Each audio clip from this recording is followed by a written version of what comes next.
Hello guys, welcome back to my channel for another tutorial that we are gonna learn today how to check for updates in the Windows 11 operating system. So for that you can click on the search button right at the bottom panel and you can type Windows Update.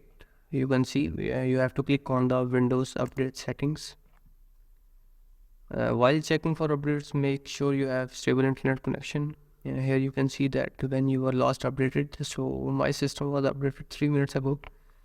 Still we can check for updates. So while we are checking for updates, let me tell you why Windows updates are necessary. So basically it can protect your system from malicious softwares and it can resolve the general Windows issues and bugs. So we have checked, we are up to date. Here you can see many more options, like you can pause the Windows updates and you can see the update history, like when uh, you're done with quality updates, driver updates, definition updates, and many more.